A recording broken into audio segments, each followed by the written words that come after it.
जगदेकनाथं भक्तप्रियं सकललोकनमस्कृतं च त्रैगुण्यवर्जितमजं विभुमाद्यमीशं वन्दे भवद्नममरासुरसिद्धवन्द्यं नारायणं नमस्कृत्य नरं चैव नरोत्तमं देवीं सरस्वतीं व्यासं ततो जयमुदीरये देवं नारायणं नत्वा सर्वदोषविवर्जितं परिपूर्णं गुरूंश्चागीतार्थं वक्ष्यामि देशतः लक्ष्मीनारायणं नत्वा पूर्णबोधान् गुरूनपि कुर्म श्रीकृष्णगीतायाः भाष्यादुत्सार्थसङ्ग्रहम् हरिः ओम्. I'm audible, right? Yes, Ji. Harihi Om. One moment, some issue with my phone. Huh. Good morning, everyone. So this is the weekly Pratibhatarka session, the word-by-word meaning of the Bhagavad-Gita shloka. We meet every Saturdays, 8 o'clock India time. So today we are a minute late. Apologies for that. We are today beginning from the 16th chapter. Primarily, we have seen the last question from Arjuna, which is in the 14th chapter. And that is the question to which Bhagavan continues to provide an answer. And the answer is spread across 3 chapters. The next Arjuna Uvacha comes in the 17th chapter. Until then, we don't hear anything from Arjuna. So the last thing that Arjuna asked is, Ke lingais trin gunaneta natito bhavati prabhu. The 20th shloka of the 14th chapter. Arjuna is asking, what are the signs of a person who has overcome the effects of these 3 gunas? Okay, lingaihi. What are the characteristic signs, indications of a person who has become gunatita? And kimacharaha trin gunan ativartate. By what activities does a person overcome these 3 gunas or the effects of these 3 gunas? And katham cha etan trin gunan ativartate. And how does he even manage to overcome these 3 gunas? There are 3 questions. So the first question, we got the answer in the 14th chapter itself. Right? Prakasham cha pravrittim cha mohameva cha pandava nadveshitam pravrittani. Now, from some 3-4 shlokas, from shloka number 21 of the 14th chapter till shloka number 25, right? We see all indications of a person who is, basically a couple of things. One, he is absolutely indifferent. B, he's got absolute equanimity. Such a person has absolute equanimity. Those are the signs of somebody who has overcome the gunas, the effect of the gunas. Indifference to victory, failure, mana pamana yohu tulya, tulyo mitrari pakshayohu, and then absolutely samabhava, looking at everything, samaloshtashma kanchanaha. So looking at things with indifference and looking at things in equanimity. These are the indications of a gunatita, person who has overcome the gunas.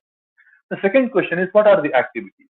The activities of the person who overcomes the effect of the 3 gunas are they constantly pledge themselves for the Bhagavad Seva, the service of the God. Right? Mam chayo avyabhicharena bhakti yogena sevati, the one who worships me with absolute bhakti yoga. Right? Which is basically in everything, in anything and everything that we do, we offer it to Bhagavan. Like in yesterday's discourse on the Bhagavad-Gita, we saw, right? You can worship me in different entities, like in Surya, in Agni, in Brahmanas, in cows, in many things. Almost, every living being, every living entity, is my adhisthana, is my abode. You can worship them all. You can worship me through them all. In everything, in every activity we do, in every transaction we carry out, with every person that we interact with, in everything, it's an opportunity for us to serve the Bhagavan. Mam chayo avyabhicharena, without any adharmika sense. Bhakti yogena sevati. From that point till the end of the 15th chapter, yo mam eva matam mudho janati purushottamam saha sarva vid bhajati mam. The one who does the bhajana in all aspects. And in the process of offering our seva, the Bhagavad Seva, there is also a way to understand the Bhagavad Tattva. That's the Purushottama Yoga. That's the 15th chapter we saw. The Tattva, which is the Moola. The Bhagavan is the foundation for everything. Urdhva Moolam, Adha Shakam. know, till the point where, there are two types of beings, Kshara, Akshara. Every living being is Kshara. It has a destruction at one point or another. But Kutastaha, the one right at the top, is the Akshara. And this Paramatma is beyond the Akshara. That's something that we hear, right? And then towards the end of the 15th chapter, we saw Krishna telling that this is the most secret knowledge I have given to you. No, knowing this, you will know what need to be done, and you will also accomplish that very well. And those are the activities of a person who has become Gunatita. Now the third question is, how is it even possible? How does he manage to overcome the three gunas? And perhaps that is what brings us to the next chapter called the Daiva Asura Sampad Vibhaga Yoga. Daiva is godly, Asura is demonical. Sampad Vibhaga, the qualities being acquired, yoga, the method of it, right? How to the way, the capabilities, the right way of acquiring the Devi and the Asuri Swabhava, the godly and the demonic qualities in person. Okay, with that we go to the Shraddhaji. This is the first look of the 16th chapter, right? I think the link given by Shraddhaji. Let's look at that website. Yes, Ji. Same shloka. No? So we directly go to that one. This takes us to, this is a beautiful website, but we will not take things at the face value. We will try to see what else can be the meaning. Right? So with that we go to the first shloka. Harihi Om. Om Abhayam Sattva Samshuddhir Yoga Vyavasthitihi Danam Damascha Yajnascha Swadhyayastapa Arjavam. Abhayam Sattva Samshuddhihi Jnana Yoga Vyavasthitihi Danam Damascha Yajnascha Swadhyaya Tapa Arjavam. Right? The Padacheda is quite easy, right? Abhayam Sattva Samshuddhihi Jnana Yoga Vyavasthitihi Danam Damaha Cha Yajnaha Cha Swadhyaya Tapaha Arjavam. When we put that into Anvaya, it says it gets completed in the next couple of shlokas. So 3 shlokas are put together. So Bhagavan Vacha, Abhayam Sattva Samshuddhihi Jnana Yoga Vyavasthitihi Danam Damaha Cha Yajnaha Swadhyaya Tapaha Arjavam Cha. Basically, Krishna is giving a list of qualities, right? This chapter is called the Daiva Asura Sampad Vibhaga. I think these are all the Daiva Sampat, the godly. If a person is in the path of God, what are the qualities of that person? I think there are some 25, 27 qualities being called out, right? Those are the things that we see one by one. The next 3 shlokas, this one and the 2 more. What he says is, Hey Bharata, oh Bharata Vamshi again. The word Bharata comes in the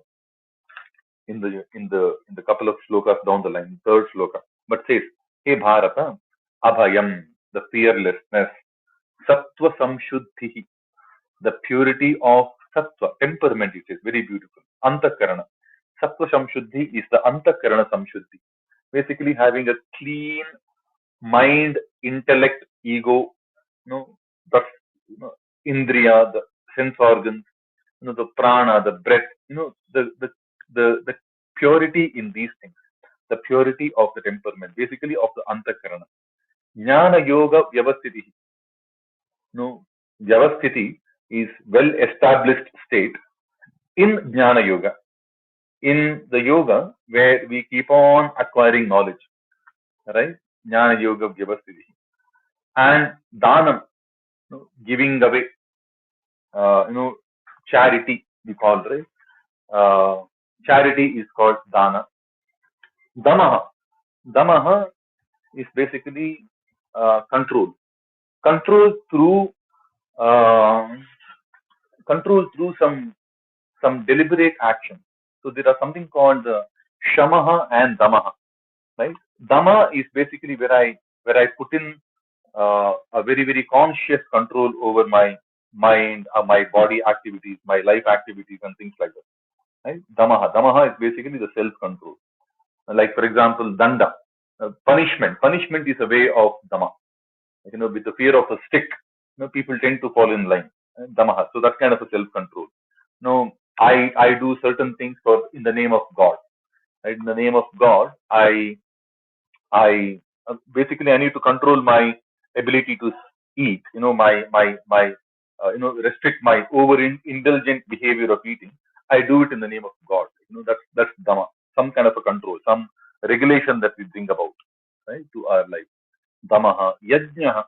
Yajnaha is basically uh, the simple word for the word yajna is uh, sacrifice.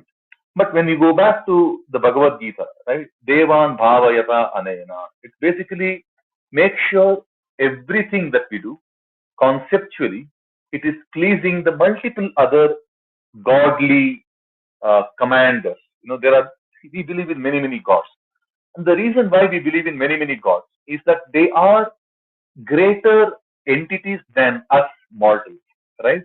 They are not as good as the Parama Brahma, the supreme God. There is only one God, the true God, but he has a lot of army of his commanders, and they have certain way of pleasing us. Devan, Bhavayata, Anena.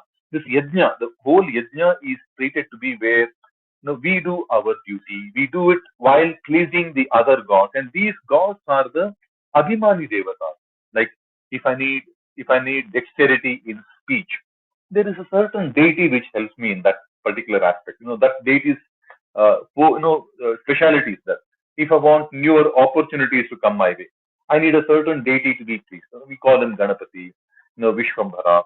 For speech, we call her Bharati or Saraswati. There are different deities for the Indriya Nigraha, right? For Mano Niyamaka, for the regulation of our mind. Rudradeva is the ultimate entity who can help us. So there are different deva. Yajna is basically the service of those multiple different gods, right? While many schools of thought believe that we have to only go down to that one particular god, the whole concept of yajna breaks that thought and make sure that you don't just worship the CEO of the organization. You make sure you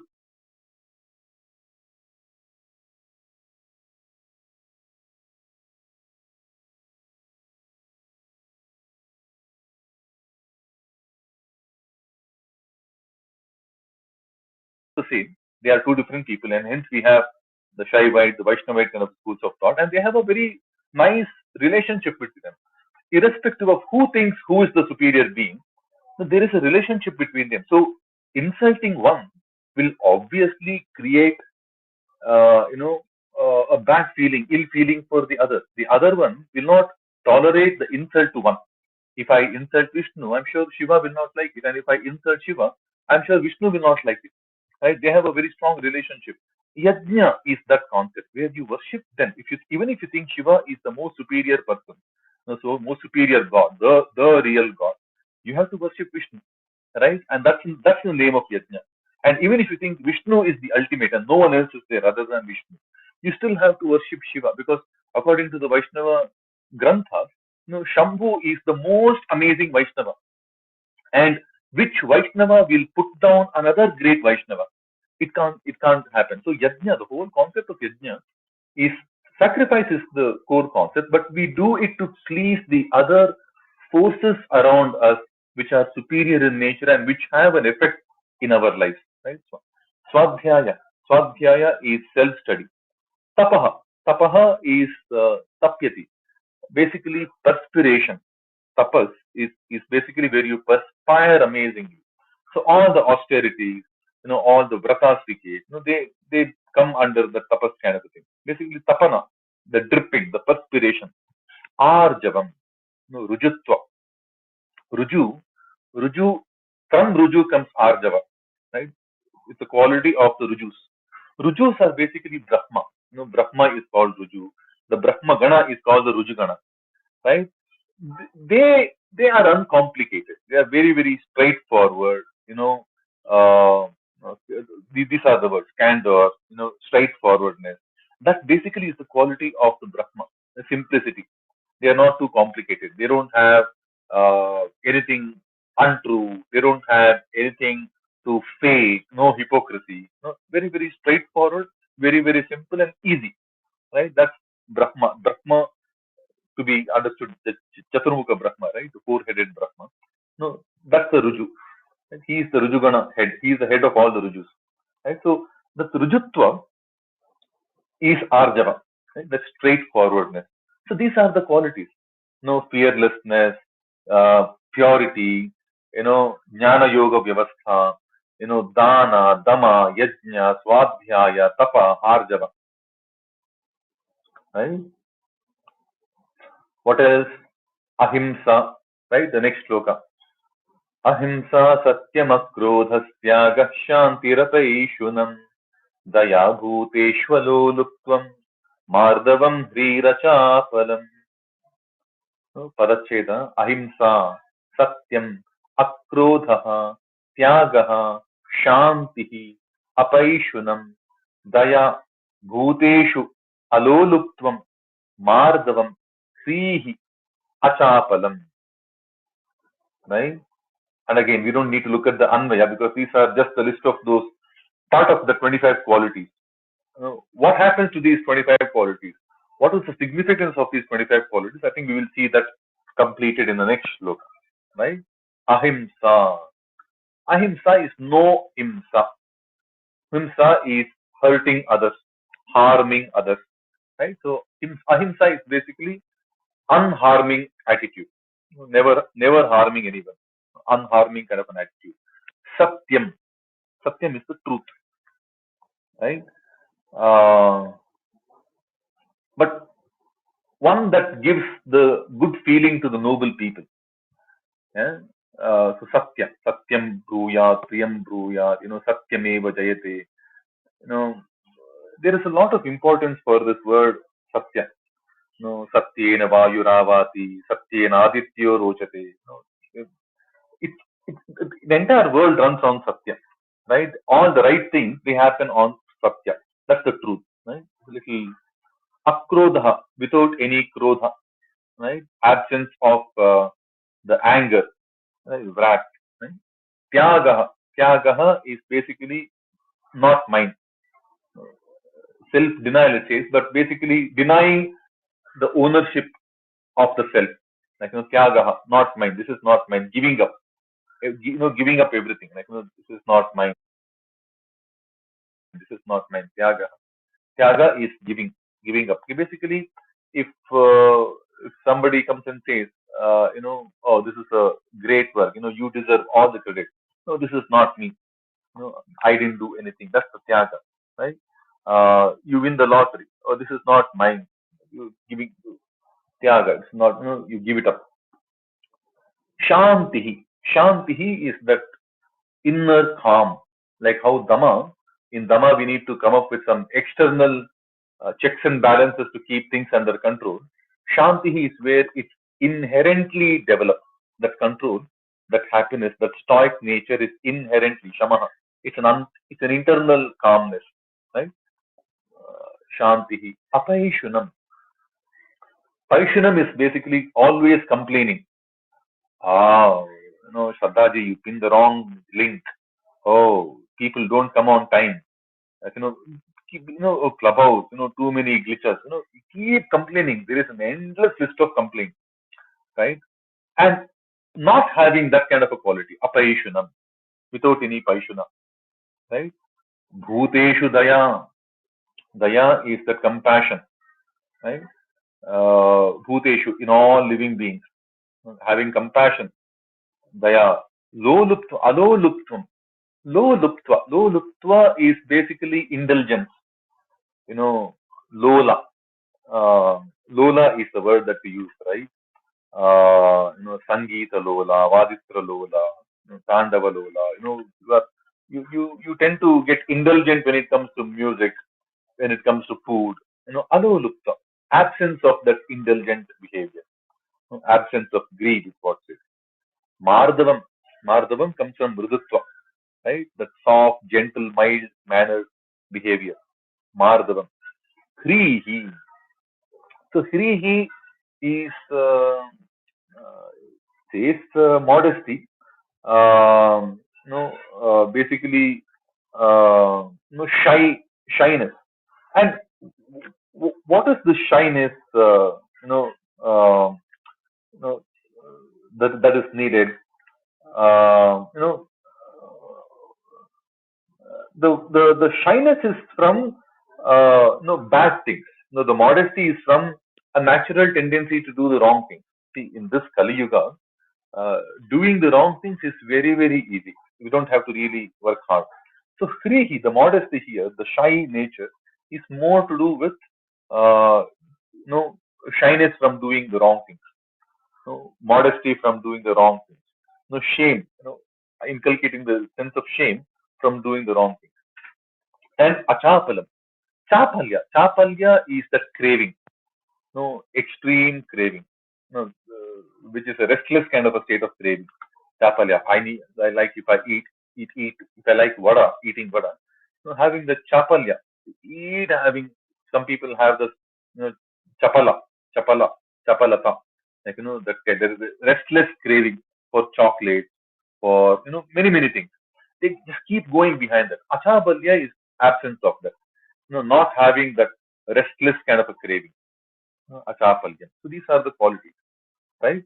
Ahimsa, Satyam, Akrodha, Tyagaha, Shantihi, Apaishanam, Bhuteshu Daya, Alolutvam, Mardavam, Trihi, Achapalam.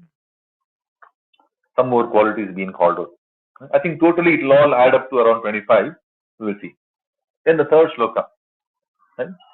Teja Kshamadhriti Shaucham Adroho Natimanita Bhavanti Sampadam Devi Abhijatasya Bharata.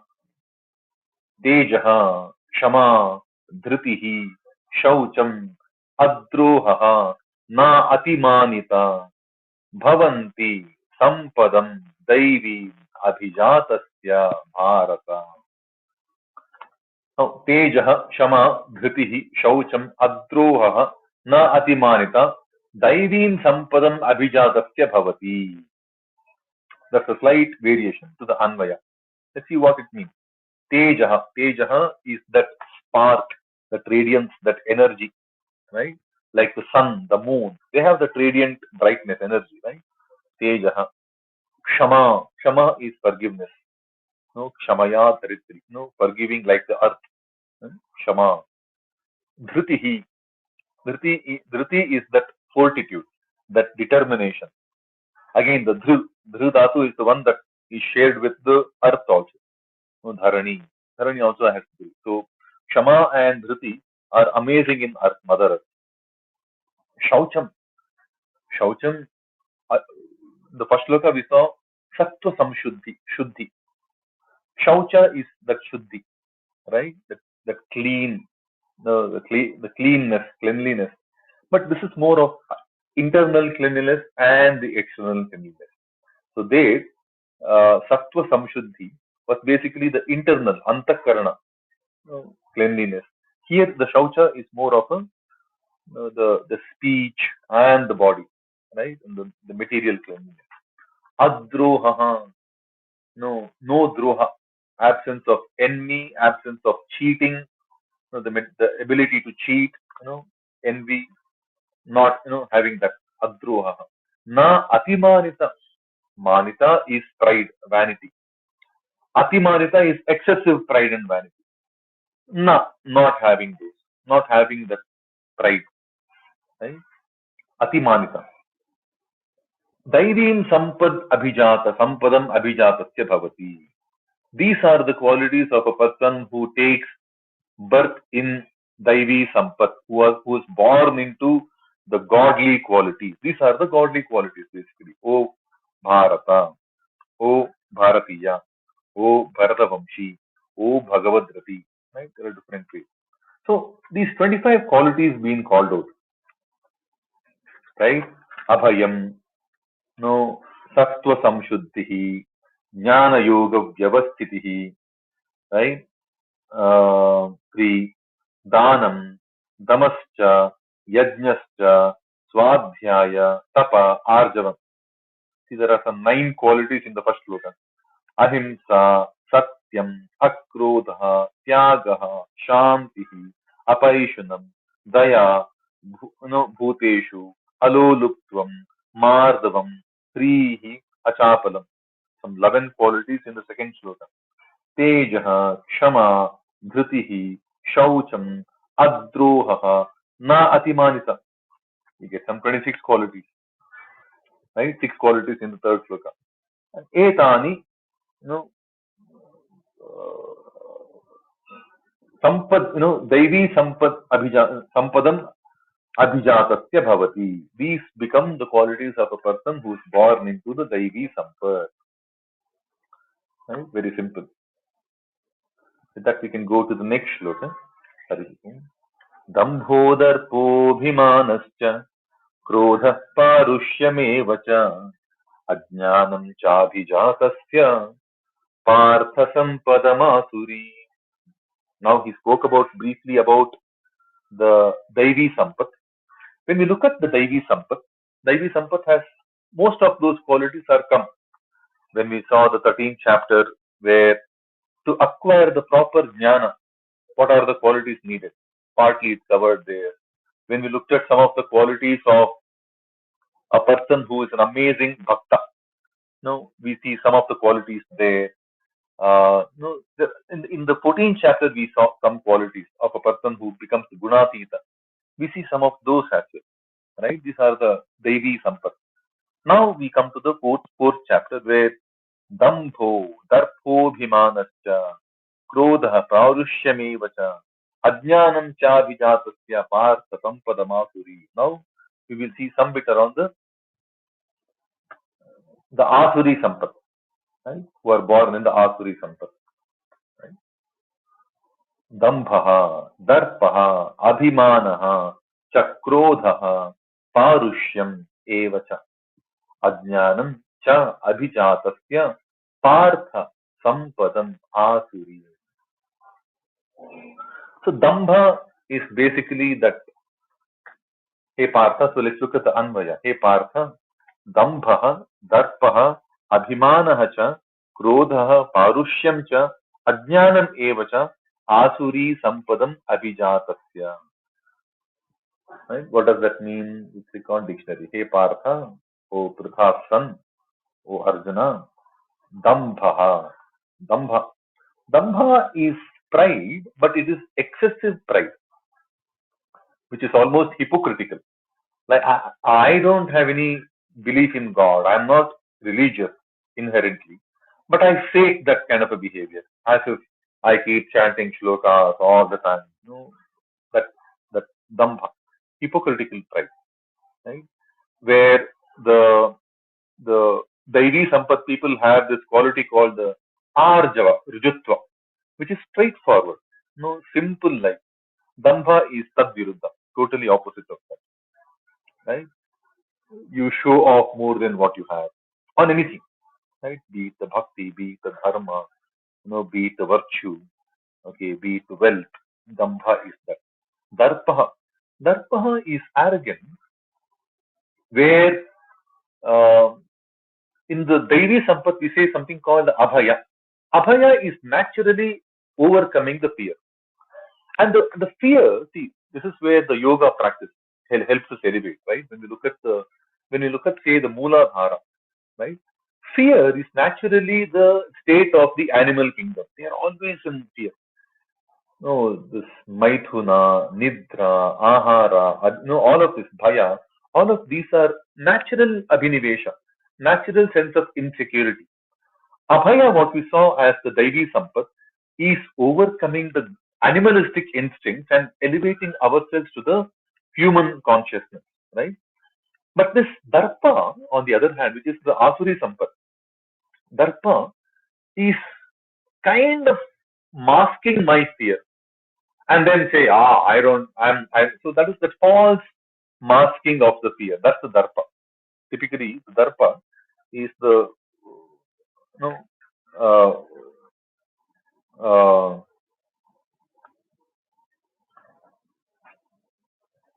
it's,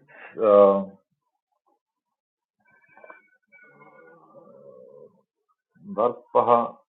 Dhana vidyadi nimitta chittasya utsekah.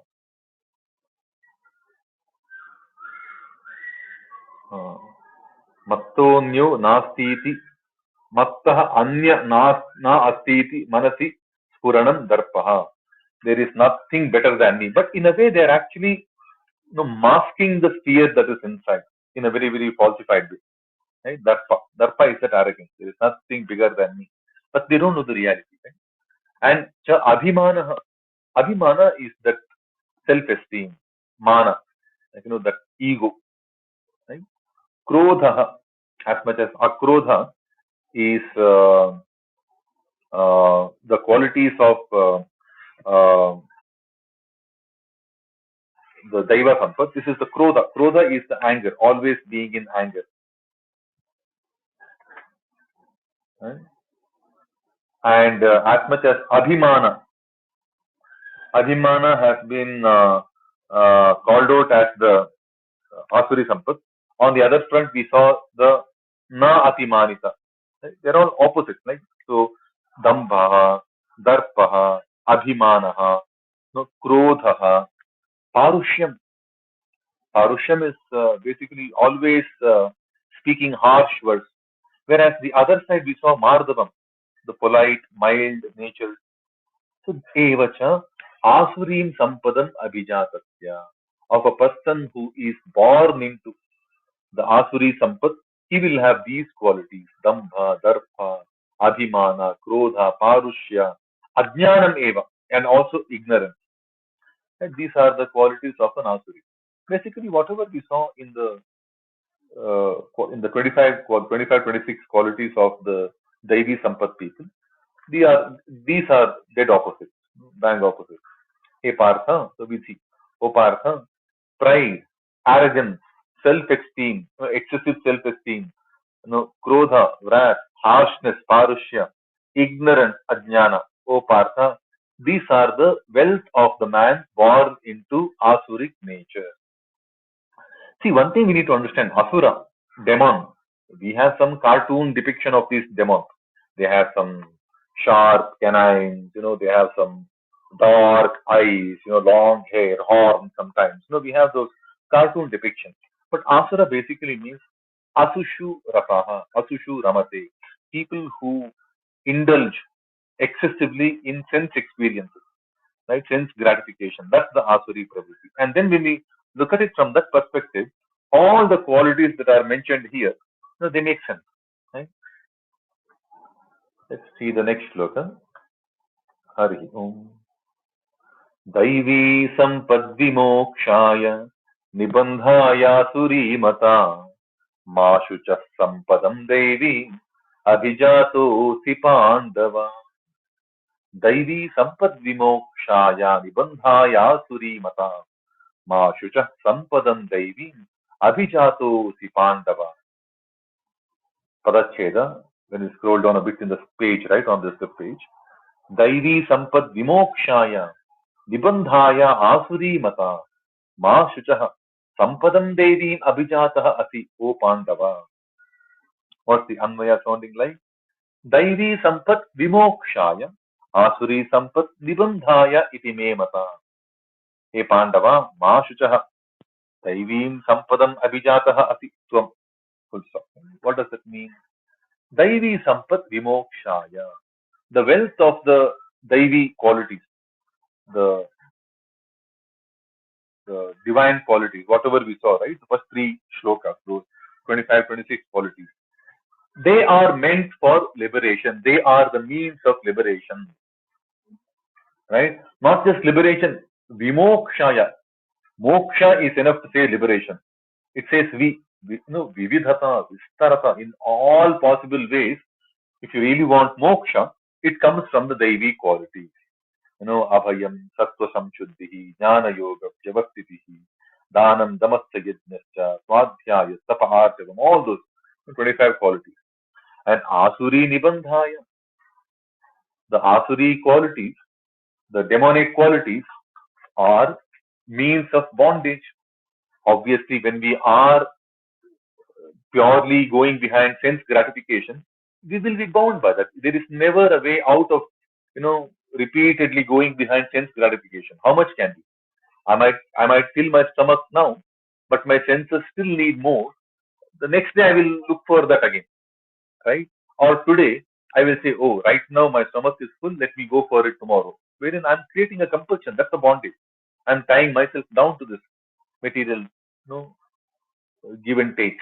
Nibandhaya, Asuri Nibandhaya, Mata has been regarded, is my opinion. Hey Pandava, oh Panduputra or Pandu. Pandava is also reminding him of his buddhi. Because the word Pandu is rooted in Panda. Panda is the buddhi. Right? Pandava, oh, Buddhiman, son of Pandu. So you have to now think, right? Ma Shuchaha, don't cry, grieve not. Ma Shuchaha. Devim Sampadam Abhijataha Asi. You are born in the Daivi qualities. You don't worry. See, this is needed. The question is, how does a person become Gunatita? Simple. What are the signs of a Gunatita? Answered, 14th chapter. What are the activities of a Gunatita? Answered in the 15th chapter. Katham cha etan trin gunati vartate. Prabhu, right? How is it even possible for a person? It's the Daivi Sampat and the Asuri Sampat. It's the Asuri Sampat which makes you bound.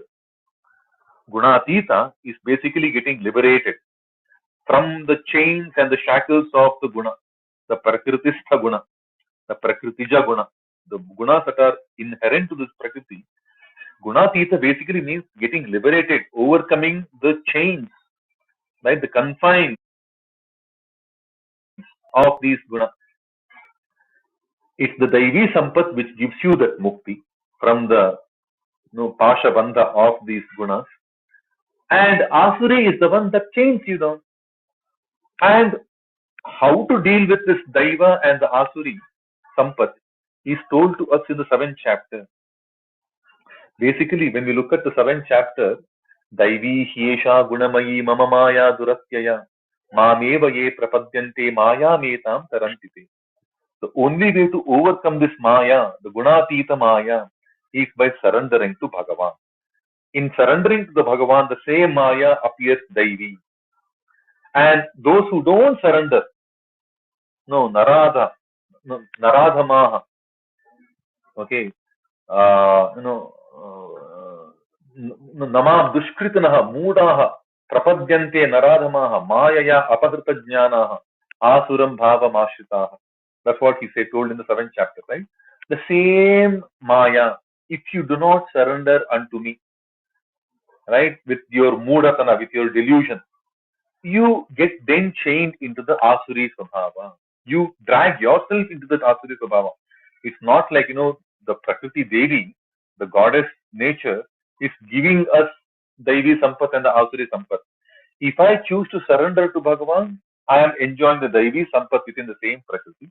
If I then go beyond and not surrender to Bhagavan, I think I am the means and end of everything. Then I am naturally acquiring the Asuri Sampat. The nature is not giving me anything special. This is something that we have told long ago. We were told in the 7th chapter, right? Now this chapter is just the elaboration of the thought. We know the origin of the Daiva and the Sampat, the Daivi Sampat and the Asuri Sampat. Now he's telling it's a Daivi Sampat which is the cause of liberation from the shackles of this Gunatita Prakriti. And Asuri Sampat is the one that binds you, doesn't let you become Gunatita. Simple. And the solution to that is surrender and not surrender. Ma Shuchaha, don't cry, O Pandava. Daivim Sampadam Abhijataha Asi. You are born into the Daivi Sampat. You are a natural surrenderer. Shishyasteham Shadimam Tvam Prapannam. No, Arjuna is very, very clear. In the first chapter, when the moment of reckoning created some disturbances to both Duryodhana and Arjuna. This is a big inflection point. Right? There is a lot of expectation in this war. So definitely the situation has had an impact on the greatest of the warriors. We saw what happened to Duryodhana. Duryodhana couldn't control his own false pride and ego. Even though he is disturbed, shaken up by the sight of the war, he goes on and on ranting Bhishmacharya, Dronacharya, everyone. And even making fun of people. Mother says, Jivitaha. Look at these people. They have come to die for my sake. Some nonsense like that. Whereas Arjuna, even though overwhelmed at the time of the war, even though being one of the greatest warriors, and he knows that very well, that he is one of the known names, right? He chose to surrender, right? So Krishna is reminding Arjuna, don't cry, Arjuna. You are naturally born into the Devi Sampat. You naturally bow down. You don't think you are the means and end of everything, right? You are born into Devi Sampat. Relax, he says. Don't cry. Ma Chuchaha. So let's see what Aurobindo says. The Daivic qualities lead towards liberation, and the Asuric qualities lead towards bondage. Grieve not, O Arjuna. You are born in the Deva nature, O Pandava. Right? Very simple one. Sloka 6. द्वौ भूतसर्गौ लोकेऽस्मिन् दैव आसुर एव च दैवो विस्तरशः प्रोक्त आसुरं पार्थ मे शृणु द्वौ भूतसर्गौ लोकेऽस्मिन् दैव आसुर एव च दैवो विस्तरशः प्रोक्त आसुरं पार्थ मे शृणु द पदच्छेद द्वौ भूतसर्गौ लोके अस्मिन् दैवः आसुरः एव च दैवः विस्तरशः प्रोक्तः आसुरं पार्थ मे शृणु. अन्वय sounds nice. हे पार्थ, अस्मिन् लोके द्वौ भूतसर्गौ एव दैवः आसुरः च दैवः विस्तरशः प्रोक्तः आसुरं मे शृणु. There is more to come in this chapter. What is that? He is telling, oh Arjuna, hey Partha, asmin loke, in this world, dvau bhuta sargau eva. There are two types of creations. Right? There are two types of beings. Bhuta sargau. Right? Sarga is srishti, creation. Right? Eva, very indeed. Who are they? Daiva and Asura. It's the Daiva and the Asura. Everything can be divided. All living beings in this planet, in this world, in this universe, can be divided as Daivi, Bhuta Sarga and Asura Bhuta Sarga. The Daivi being and the Asuric being. Daivaha Vistarashaha Proktaha. The Daivi qualities have been elaborated in detail. We saw those three shlokas, and those three shlokas are not new. All throughout Bhagavad-Gita so far, we have been extolling the same thing. In the 12th chapter, in the 13th chapter, in the 14th chapter, a little bit of it before that also. Right? Asuram me shrunu. Now listen to what I have to say on the Asuri Prabhava. Because Arjuna's question is, how is it even possible? Right? It perhaps is not enough to continue talking about the Daivi qualities. It's important to elaborate much in more detail the way the Asuri qualities also manifest.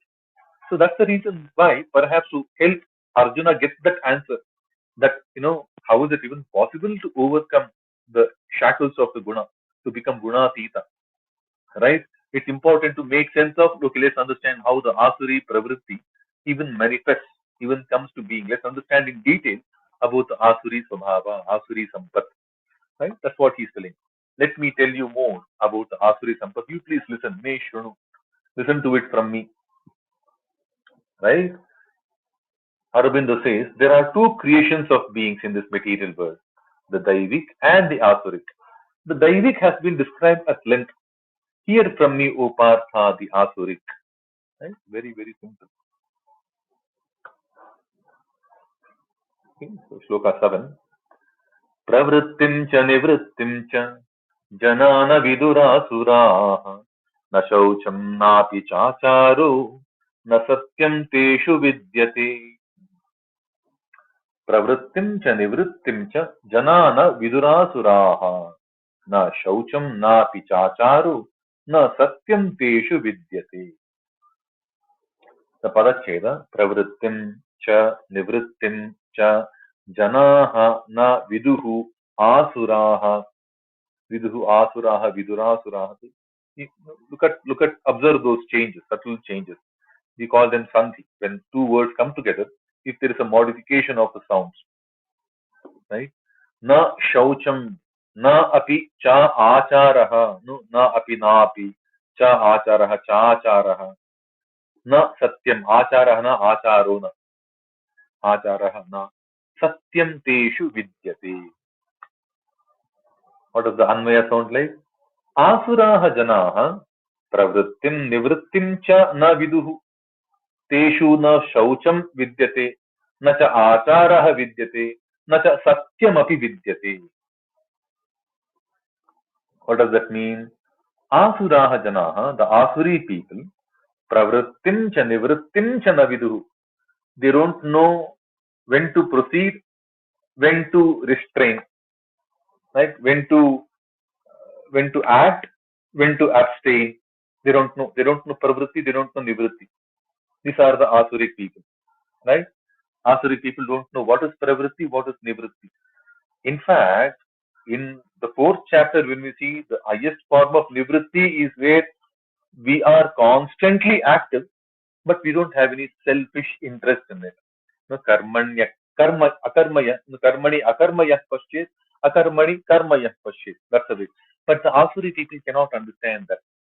So now, from this sloka till the end of the chapter, we keep hearing elaborated explanation coming from Krishna on the Asuri Prabhava. He says, first thing, people with Asuri Prabhava, Asura Janaha, Asuric men, don't know, na viduhu, what is pravritti, what is nivritti, when to proceed, when to retract, when to act, when to abstain.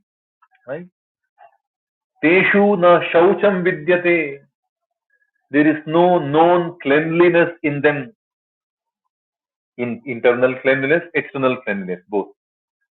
Teshu na acharah vidyate. There is no known proper procedural steps, actions for them. No, na acharah. There is no proper conduct in them. They are basically unpredictable, right? And nacha satyam vidyate. There is no truth also, right? Satya is something that uplifts the noble people of the society, that does good to the noble people of the society. That's Satya, right? Satyasya vachanam shreyah, Satya jnanam tu dushkaram. It's, it's important, it's great to follow and speak Satya, but the knowledge behind Satya, the truth behind Satya, the fact what is Satya is very, very difficult to grasp.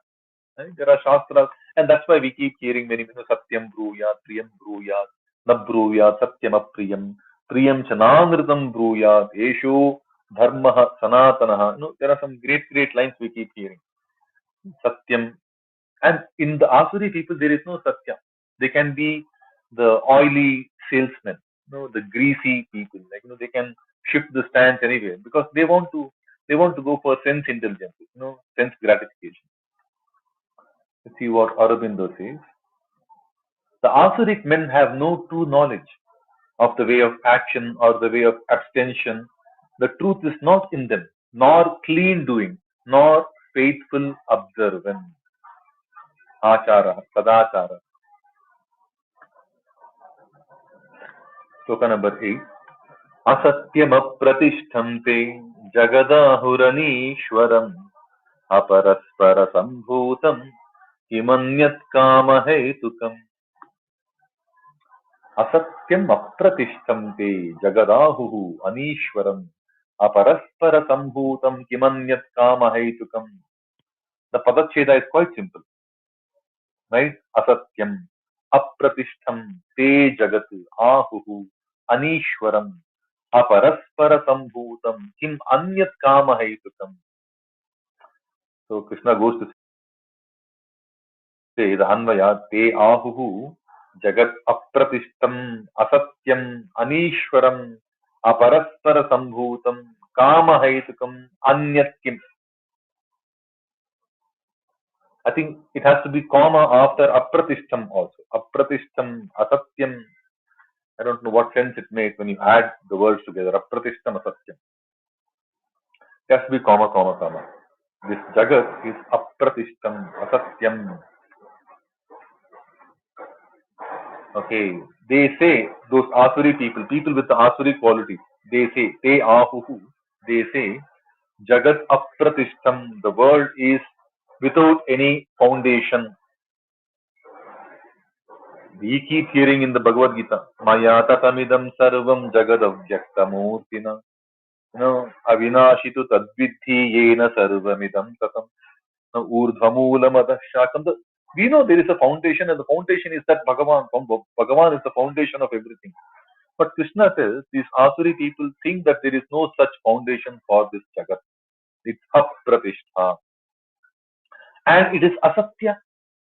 It is not true. This Jagat is not true. There are many people say Jagat is untrue. This is all false. This is all an illusion. Right? That's the Asuri Prabhava. Swabhava. And Jagat Anishwaram iti Ahu. They also say the Jagat is without God. So these are the qualities of Asuri Swabhava people according to Krishna. They say the Jagat is Apratishtha.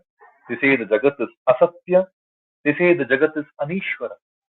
And everything that come into being, Aparaspara Sambhutam. Okay. It is not brought about by mutuality. Kama Haitukam, they are brought out only by the desire, by the lust. Anyat Kim, what else?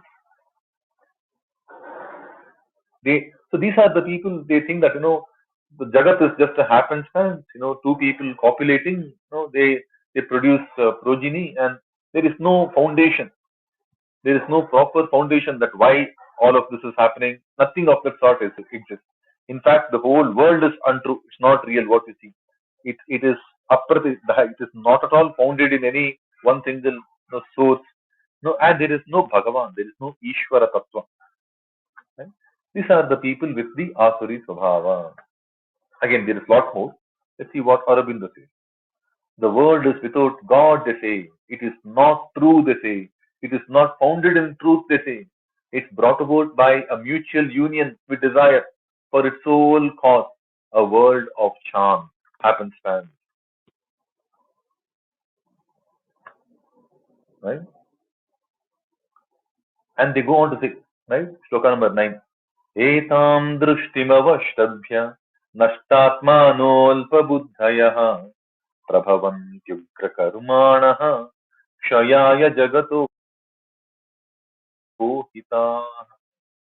Etam drishtimavashtabhya nashtatmanolpabuddhayah prabhavantyugrakarmanah kshayaya jagato hita.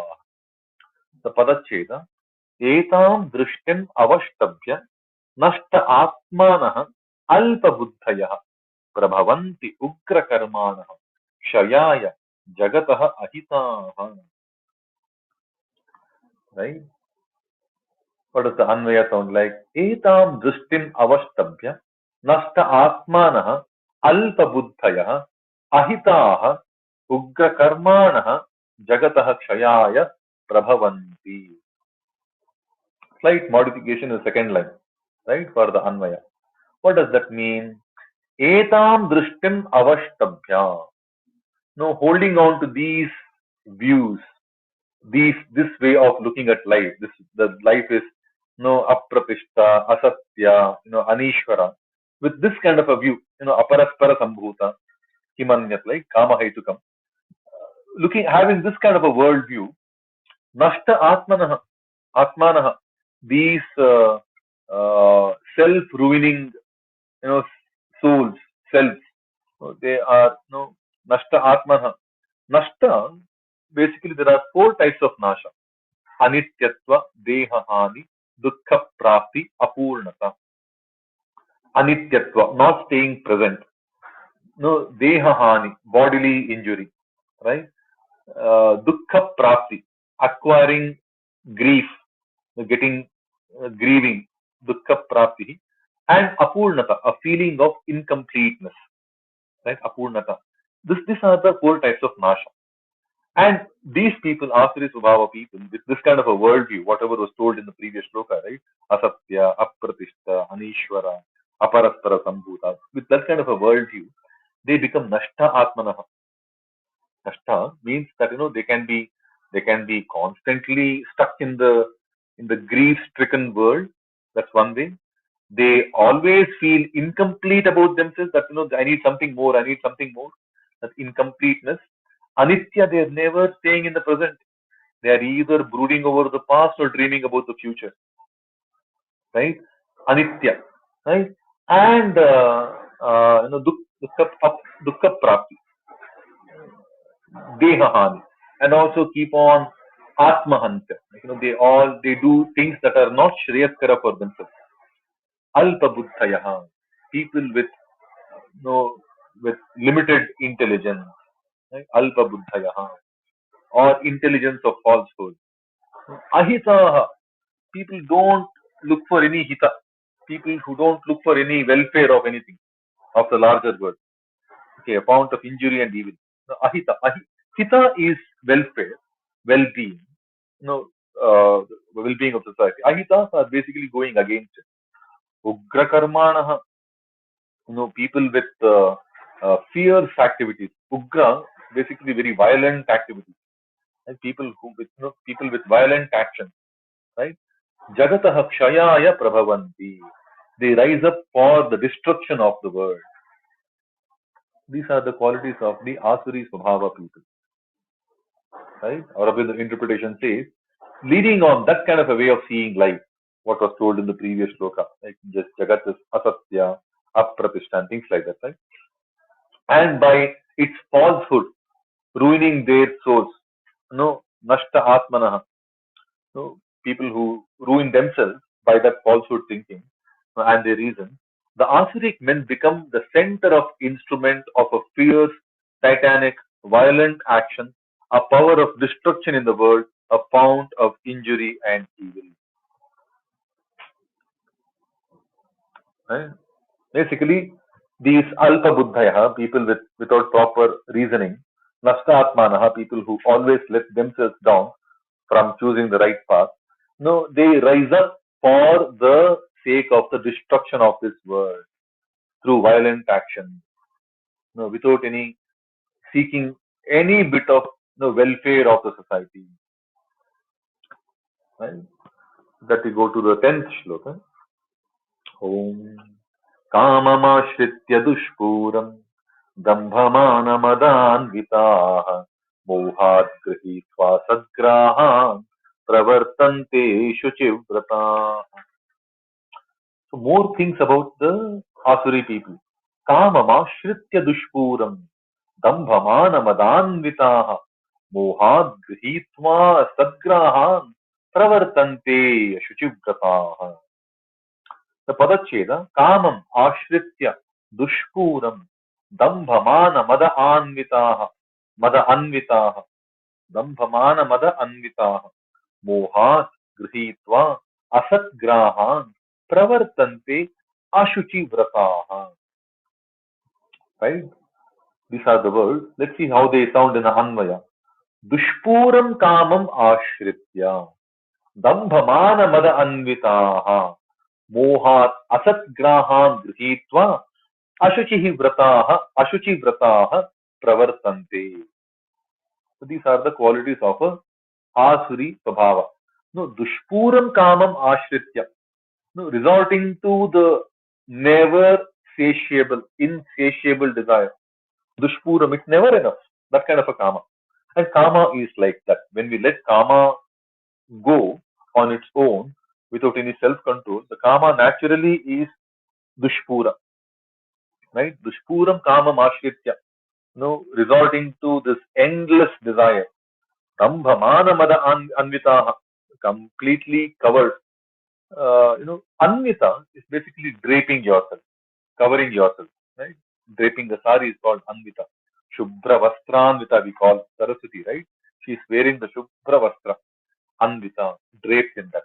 Draped in what? But these Asuri people are draped in dambha, the hypocrisy, mana, arrogance, mada. Mada is that intoxicant state, intoxicatingly arrogant. That hypocrisy, dambha, which is basically overestimation of our capability on anything, right? So dambha, mana, mada, anvitaha. These are the people who are shrouded in in hypocrisy, in arrogance, and in toxic behavior. Mada. Mohat asatgrahan grihitva. Having grabbed, you know, all the false things out of illusion through their ignorance, through their infatuation, right? Moha can be the infatuation. Moha can be delusion. All of that. Ignorance. Out of that ignorance, out of that moha, out of that infatuation, they grab grihitva. They grab all the falsified things, obstinate aims, right? False and obstinate aims. Ashuchi vrataha pravartante. They pursue, you know, impure resolution. Ashuchi vrataha pravartante. They take up all bad resolution, right? So when we see some of these deep state activities in the world today, if the controversies around the COVID vaccine is true, right? These are the people who see, if that is true, that the whole, whatever we hear as the whistleblower, breaking news, the discoveries, right? The exposes, of what's happening with the pharma industry. We see the same thing. Basically, they are resorting to insatiable desire of wealth creation, and they see no end of themselves. They see that they can play God, that hypocrisy. I can be God. They are not God, but they can be the damba, mana, extreme arrogant, mada, toxic. Right? We see that. Asatgrahan grihitva. They hold on to embrace all the falsified, obstinate aims. And ashuchi vrataha pravartanti. They not just vartante, pursue is vartate. Pravartanti. They excessively pursue these impure, activities, vrataha. Aurobindo says, resorting to insatiable desire, arrogant, full of esteem, self-esteem, and the drunkenness of their pride, these misguided souls delude themselves, persist in false and obstinate aims, and pursue the fixed, impure resolution of their longing. Okay, we go to the next slogan. Chintamaparimeyaam cha pralayantamupashritah kamopabhoga parama etavaditi nishchitah. Chintam aparimeyam cha pralayantamupashritah kamopabhoga parama etavaditi nishchitah. What does the padacheda sound like? Chintam aparimeyam cha pralayantam upashrita kama upabhoga paramaha etavat iti nischita. How does the Anvaya sound like?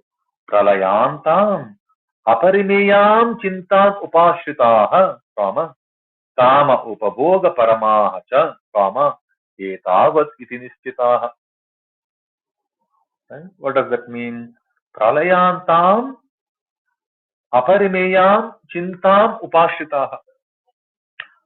Pralayantam, until the end of time, until the pralaya, until the end of time, aparimeyam, immeasurable,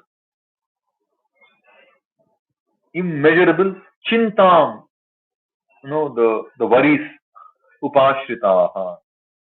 They take shelter in endless amount of worries, immeasurably endless amount of worries until the end of their life. In fact, that worry might itself bring in the end of their lives, prematurely. But till the end, till the pralaya, anta, they keep endlessly, without any measure, great amount of chinta. They take shelter under that. And kama upabhoga paramaha. And they think that kama upabhoga, enjoyment of the desire, sense gratification, fulfilling the desire, it itself is the ultimate aim of life, paramaha. Etavat iti nishchitaha. And they think that this is all there is to life. The life is only for enjoyment. Iti nischitaha. They are firm in that belief. Nischaya. Right? What does Aurobindo say? They imagine that desire and enjoyment are all the aim of life, and in their inordinate and insatiable pursuit of it, they are the prey of a devouring and a measurelessly unceasing care and thought and endeavor and anxiety till the moment of their death.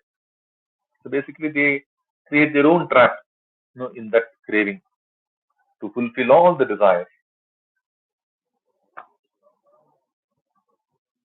Today, when we look at the world, it's more and more designed for the asuri swabhava, sense gratification. We just live once, the carpe diem kind of a philosophy. You only live once. YOLO. What? You only live once. Yeah, YOLO. YOLO. So those kind of things, they kind of motivate us to go for more and more and more and more of experiences, enjoyment. No, all of this is for my experience, for my enjoyment. No, our capitalistic society, it just produces more and more. Even though my wardrobe is overflowing, I keep stocking up more and more. Why? Because the capital society will keep pumping in more and more campaigns, like, 50% discount sale, BOGO, buy one, get one free, BOGO, some nonsense deals keep coming. And this entire life is about Kama Bhoga, Kama Upabhoga, Parama, ultimate. The ultimate aim of life is to keep on fulfilling the desire. When we see the Asuri Sampat as described by Krishna, Asuri is basically excessive sense gratification. The world is designed and running on that kind of a model today. It's something that we need to bear in mind. Okay, there is more to worry about the current situation. Let's go to the next shloka, shloka number 12. आशापाशशतैर्बद्धाः कामक्रोधपरायणाः ईहन्ते कामभोगार्थम् अन्यायेनार्थसञ्चया आशापाशशतैर्बद्धाः कामक्रोधपरायणाः ईहन्ते कामभोगार्थम् अन्यायेनार्थसञ्चया पदच्छेदम् आशा पाशशतैः बद्धाः काम क्रोधपरायणाः ईहन्ते कामभोगार्थम् अन्यायेन अर्थसञ्चयाम्. Right? The Anvaya is quite simple. Asha Pashashataihi Baddhaha Kama Krodha Parayanaha Kama Bhogartham Anyayena Artha Sanchayan Ihante. Right? When excessive indulgent behavior gets solidified in all of us, I think this is what happens. No, Asha Pashashataihi Baddhaha. These people are always bound by hundreds of chains of desire. Asha is Asha is the desire, craving, my dream. And Pasha is the chain, the rope in which we get tied. Shataihi, by hundreds of them. So bound by hundreds of ropes of desire. I need this, I need that, I need everything. Dil hai chota sa, choti si asha. There is a song also, right? I want to do this, I want to do that. Asha. It's all about asha. Dil hai chota sa. This is a very famous song. And there are hundreds of just such asha pasha. Right? Baddhaha, like Arjuna. Arjuna wants to win the war. Arjuna wants to keep the people also. All hundreds of them, he wants to keep them intact. Right? Endlessly. Baddhaha. And Kama Krodha Parayanaha, who are constantly seated in Kama Krodha. Kama itself is Krodha. In the previous shloka, we spoke about Kama Upabhoga Parama. And in that, Krodha is natural. When you constantly stay to fulfill your kamas after kamas, then Krodha becomes a natural way of, another aspect of the kama that will be permanently inside all of us. Right? Kama Krodha Parayana. We are constantly Parayana in Kama Krodha, constantly seated in this Kama Krodha. And Kama Bhogartham Anyayena Artha Sanchayan Ihante.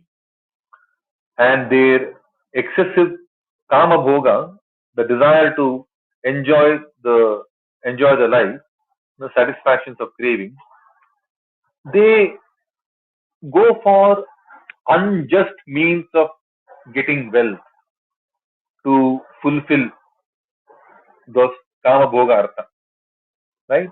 So they strive even for unjust, unlawful methods of acquiring wealth that can help them fulfill their desires. And these are some of the additional qualities of the Asuri Swabhava, right? And all of these things will be inherent. They will be latent. They will be sometimes dormant.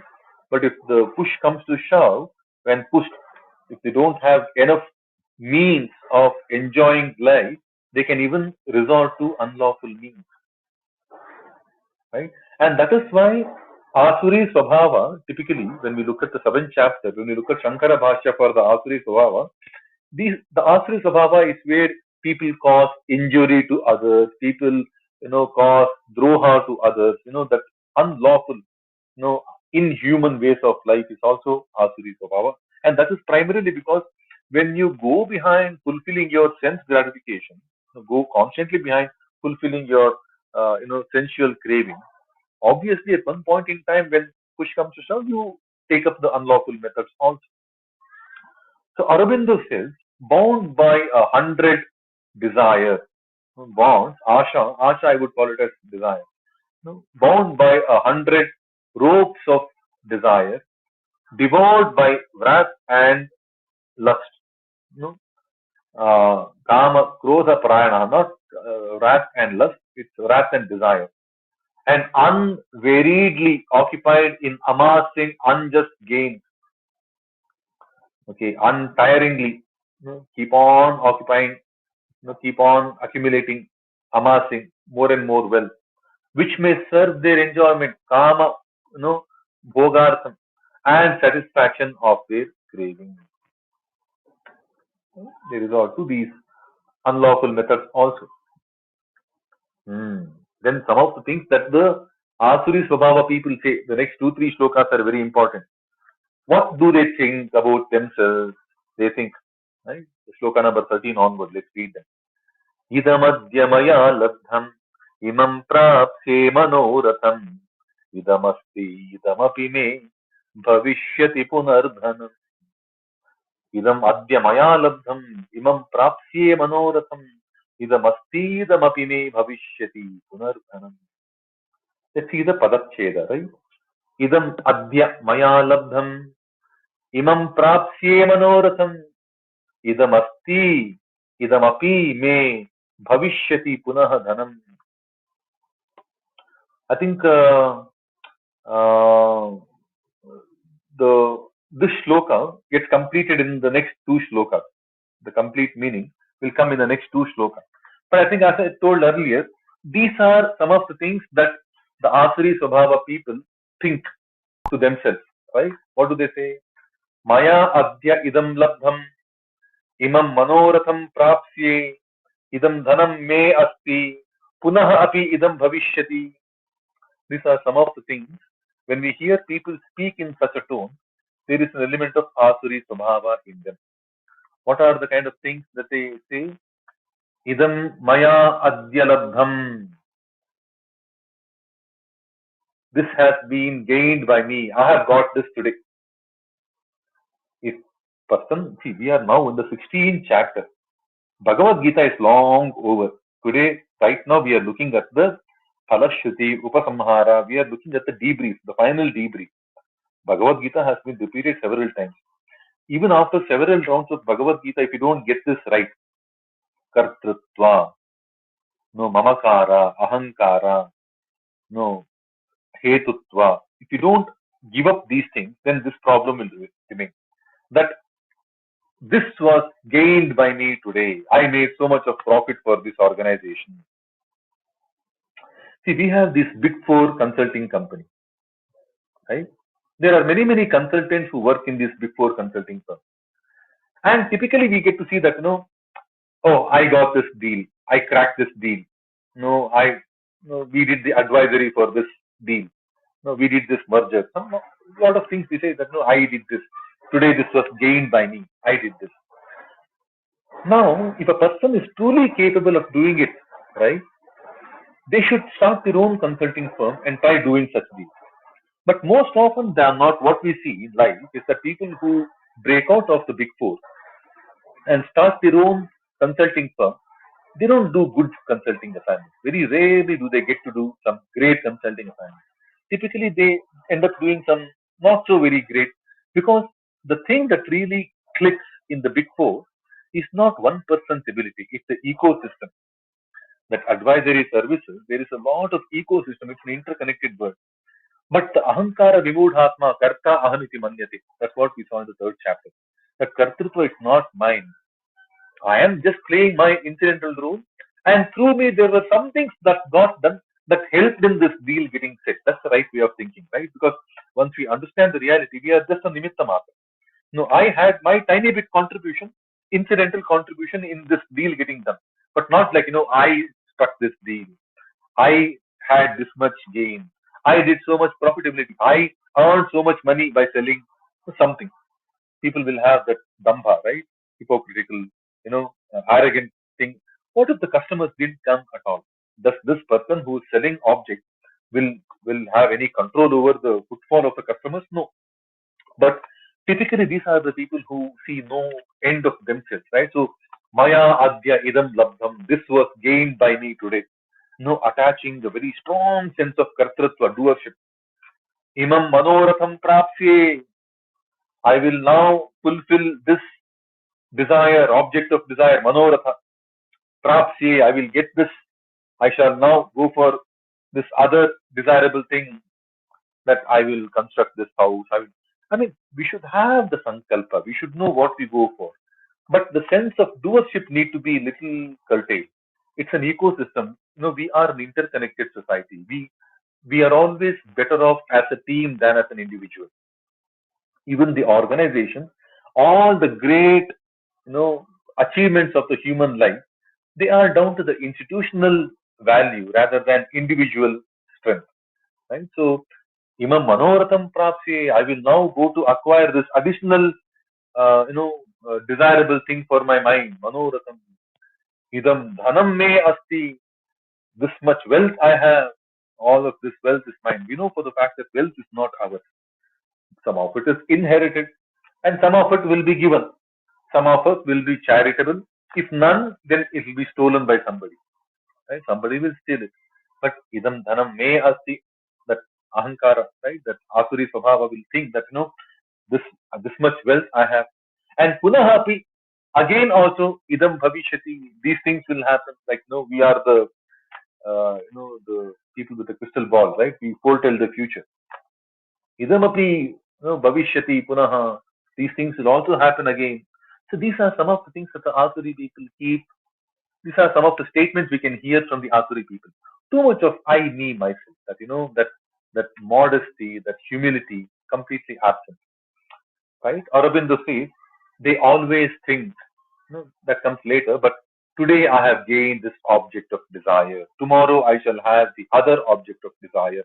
Today I have so much of wealth. More I will get tomorrow. Blah blah blah. Right? Without regarding whatever we have learned so far. Right? When we see the messages in the Gita so far, na kartrutvam, na karmani, lokasya sriti prabhu. There is no independent doership for anybody ordained in this world, in this creation by the Creator.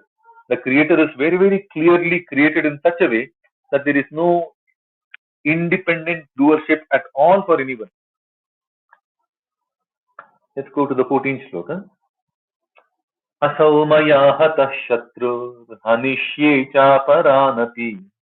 ईश्वरो हमहं भोगी सिद्धोहम बलवान सुखी असौ मया हतः शत्रुः हनिष्ये चापरानपि ईश्वरो हमहं भोगी सिद्धोहम बलवान सुखी.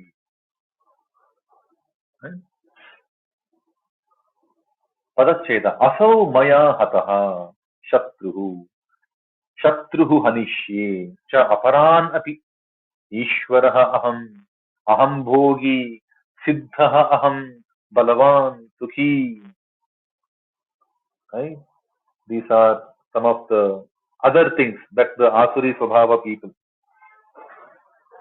right? What do they think? Asau Shatruhu Maya Hataha, that's the Anvaya. Aparan Apicha Aham Hanishye, Aham Ishvaraha, Aham Bhogi, Aham Siddhaha, Aham Balavan, Aham Sukhi. What does it mean? Asau Shatruhu Maya Hataha. These enemies are killed by me. At one point in time, even Arjuna was thinking, right, that I'm going to kill them. Nayotse, no, etan hantum ichhami. I do not desire to kill them. As good as telling that no, these people are killed by me. Asau shatruhu maya hataha. These enemies are killed by me. Aparan apicha aham anishye. And I will also kill a few other people, remaining people. Aparan apicha aham anishye. Aham Ishwaraha. I am the God. Bhogi aham. I am the one who is enjoying this world. Aham Siddha, I am the successful people. I am the one who is properly accomplished. Aham Balavan, I am the strong. I am Sukhi, I am the happy. So, Ahankaram, Balam Darpam, Kamam, Krodham, all of this, right? Asuri Prabhava. I am the Balavan, I am the Siddha, I am the Sukhi, I am the Bhogi. Repeatedly we have heard in the fifth chapter, Krishna telling, Bhoktaram, Yajna Tapasam, Sarvaloka Maheshwaram, I am the Bhoktara, I am the Bhogi. Aham Sarvasya, Aham hi Sarva Yajnanam Bhokta cha Prabhurevacha. In the ninth chapter, he says, he is the Bhokta, he is the Bhogi. But no, the Asuri Swava people disregard that Ishvara, right? They think the world is Anishvara. So they are like, I am the Bhogi, I am only Ishvara. If there is anything called the Ishvara, Aham Brahmasmi. No, the Acharya who made this statement, Aham Brahmasmi, so popular, Acharya Shankara. No, he has also given another message. No, he has composed another work called Upadesha Sahasri. Right? In that, there is a very clear line. Aham Brahmasmi Karta cha Bhokta chasmiti ye viduhu. Te nashta jnana karma bhyam. People who think that I am the Brahma, ultimate Brahma, and I am the Karta, I am the doer, and I am the Bhokta. They have no sense of karma, they have no sense of jnana. They are lost in both jnana karmabhyam nastha syuh. They became completely lost in both jnana and karma. This is what Adi Shankara Acharya also says, right? Even though but some people just take that one line from Acharya Shankara and they think this is the end. Aham Brahma, I am God. Hinduism teaches us that that we are God without necessarily understanding the nuance behind it. That we are one part of the Bhagavad Tattva. We have see, my high school teacher would say this. We are all golden children. Just that the gold needs some polishing, right? The gold is there inside all of us. The tattva is there inside all of us. We need, and it's not readily available for you. It's not readily enjoyed. Even a person who is a mass murderer, a person who is leading a very clean life, even they have that gold, the Bhagavad gold inside all of them. But the polishing perhaps is a little too difficult. Right? Polishing is possible. There is so much of clouding, right? But the Asuri Prabhava people are the one who have that no end of themselves. I have killed these enemies. These enemies are killed by me. I will kill more. I am the God. I am the Bhogi. I am the Siddha. No, the seventh chapter, that's where he helps us, right? No, Yasatamapi Siddhanam Kaschinmam Veti Tatvatah. Even among a lot of people who have been granted by me, again, without his blessings, nothing is possible, right? Having granted the success to those people, even those successful people haven't really understood Bhagavan properly, because success, any instance of success, is where Bhagavanta has come and blessed us. Without him, there is nothing possible.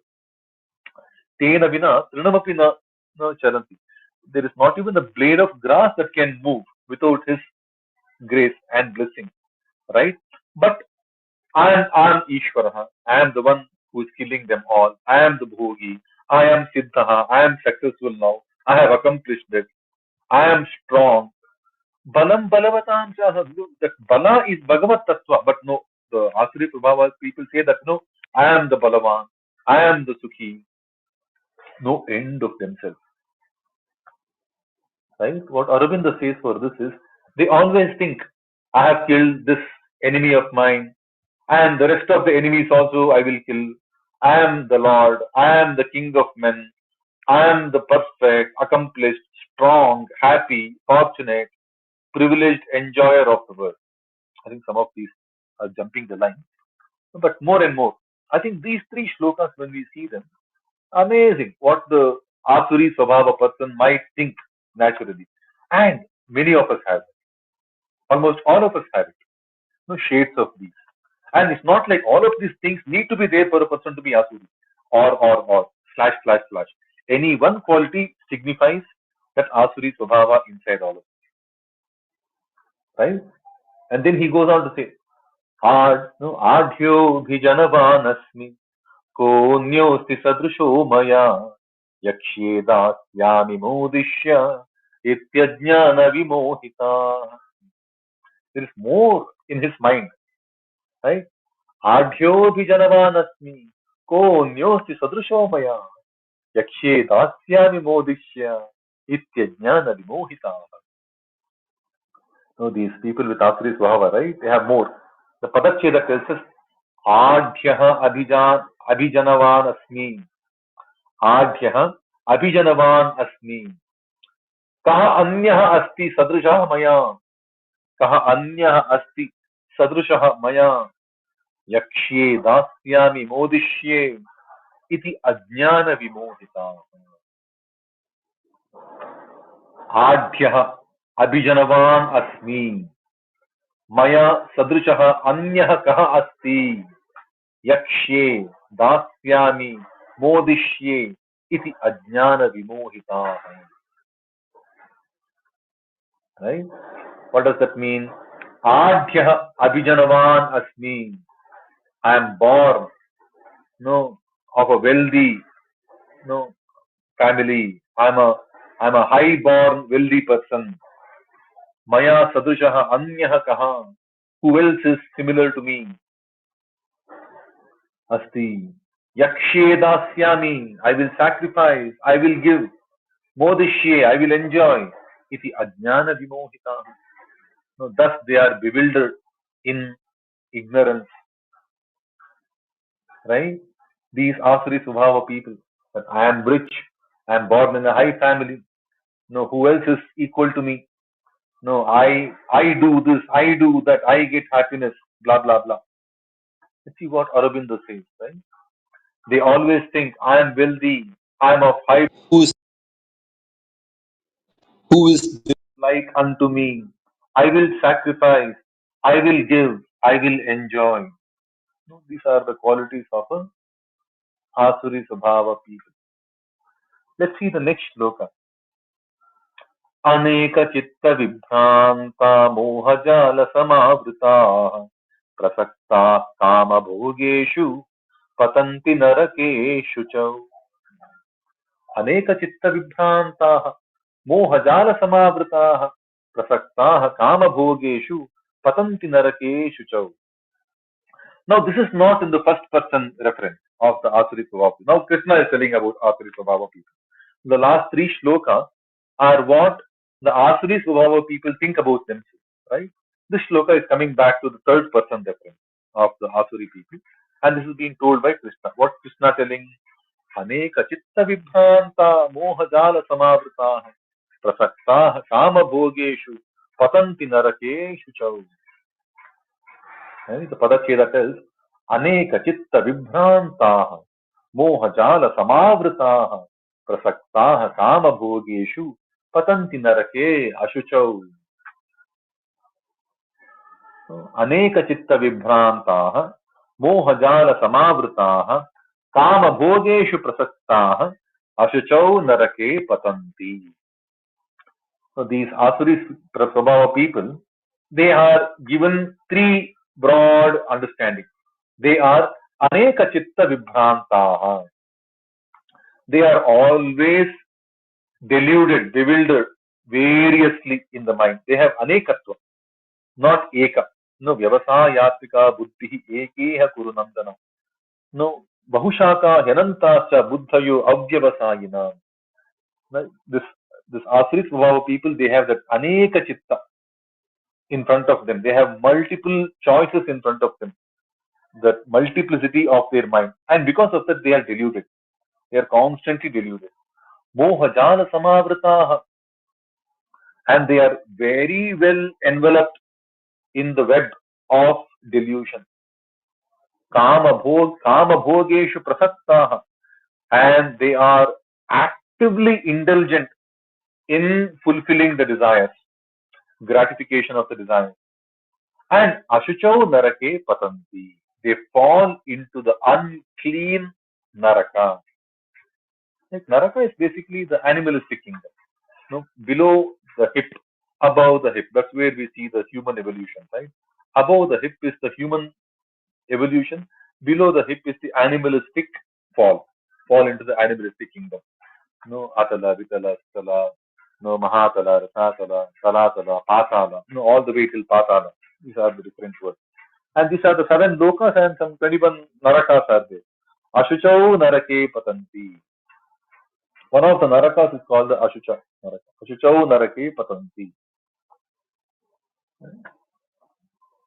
More about the Asuri Svabhava, right? Aurobindo says, thus occupied by many egoistic ideas, deluded and addicted to gratification of desires, which basically means doing works but doing them wrongly, acting mightily, but for themselves, for self-desire, for enjoyment, and not for the God Tattva, Bhagavad Tattva, right? They fall into the unclean hell of their own evil. So we stop at this, we look at sloka number 17 onwards. Basically, when we have to quickly recap, right? This chapter is basically helping us understand how is it even possible to overcome the gunas, the chains of the gunas, the shackles of the gunas, how to become gunatita. 3 questions of Arjuna. We saw 2 questions being answered. Now, what are the signs of a gunatita? Explained towards the end of the 14th chapter. What are the actions of a gunatita? Explained from the end of the 14th chapter till the end of the 15th chapter. That's Bhagavad Bhakti. And how is it done?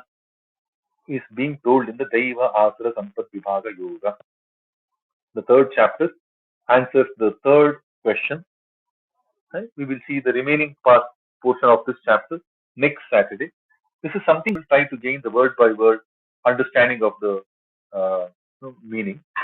And with that, we hope that we are equipping ourselves for a decent adhyatma journey ahead of us in our lives, right?